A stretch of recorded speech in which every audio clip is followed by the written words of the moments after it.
दिल्ली के तालकटोरा स्टेडियम में करीब 5,000 लोगों की मौजूदगी में पीएम मोदी आज खिताब करेंगे। मुल्क भर में 500 से ज्यादा मुकामात पर एक साथ वीडियो कॉन्फ्रेंसिंग के जरिए मैं भी चौकीदार मुहिम की हिमायत करने वाले लाखों अफराद से एक साथ बातचीत करेंगे।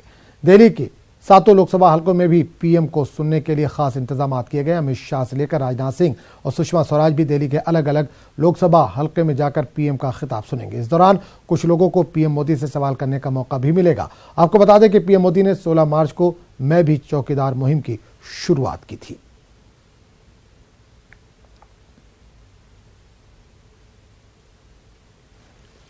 आज कांग्रेस सदर राहुल गांधी आंध्र प्रदेश में इंतखाबी तशहीर का आगाज करेंगे, जहां वो 2 अवामी रैलियों से खिताब करेंगे।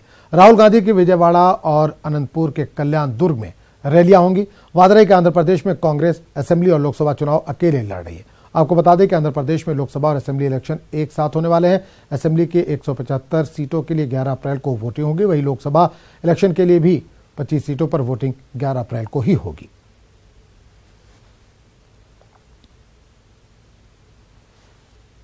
आज दिल्ली में इंतखाबी तशहीर के लिए कांग्रेस हाथ के साथ साइकिल यात्रा निकालेगी। दिल्ली के 27 असेंबली हलकों में निकाली जाने वाली यात्रा में 1000 साइकिलें शामिल होंगी।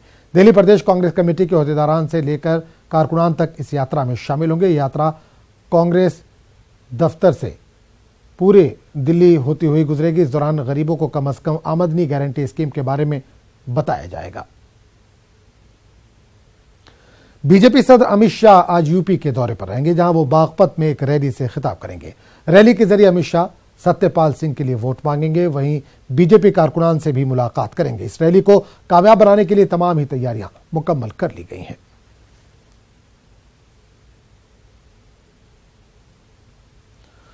जमानत मिलते ही बिहार में सियासी रैलियों में शिरकत का रुझान जारी है। साबिक वजीर मंजू वर्मा कल गिरिराज सिंह की रैली में नजर आएंगे। बेगूसराय में स्टेज पर पहली सफ में बैठी हुई थी मंजू वर्मा।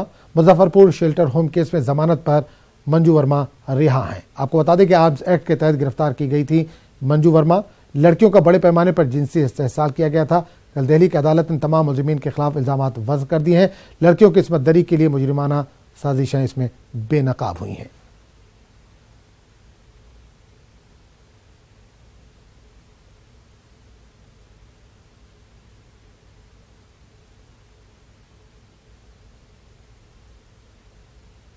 है कि जनता से संपर्क, जनता को एकजुट करना, जो विकृत राष्ट्रवाद के लोग जो थेथरोलॉजी की राजनीति करते हैं, जो वोटोक्रेसी की राजनीति करते हैं, उनके खिलाफ जनता को एकजुट करना, विकास के लिए, राष्ट्रवाद के लिए, सांस्कृतिक राष्ट्रवाद के लिए, भारत के मजबूती के लिए, एक मजबूर प्रधानमंत्री, एक मजबूत प्रधानमंत्री के लिए यही लड़ाई। देश के प्रमुख जो मोदी के विरोधी हैं, आपके विपक्षी के प्रचार में आ रहे हैं, वैसे में कैसे निपटेंगे इस चुनौती को? देखिए, जनता निपटेगी और जनता लोकतंत्र में सबसे बड़ी ताकतवर होती है।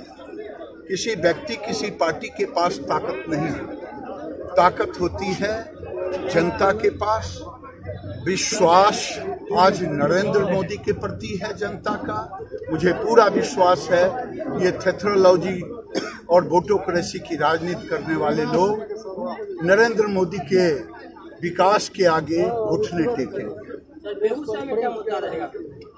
बस विकास, विकास, सबका साथ, सबका विकास।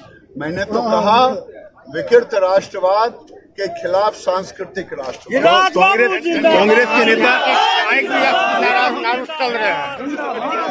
कांग्रेस के नेता दिग्विजय सिंह ने कहा है प्रधानमंत्री को हिटलर बताया है एक बार फिर से, और कहा है कारण है कि दिग्विजय सिंह जरूर राजा के खानदान में पैदा लिए, लेकिन कांग्रेस की राजनीति में दास भाव में जी रहे हैं। इसीलिए दास भाव की जुबान है। जिनका नेता गोएबल्स का वारिस बन गया है झूठ बोलने का, उसी का वो कॉपी कर रहे हैं।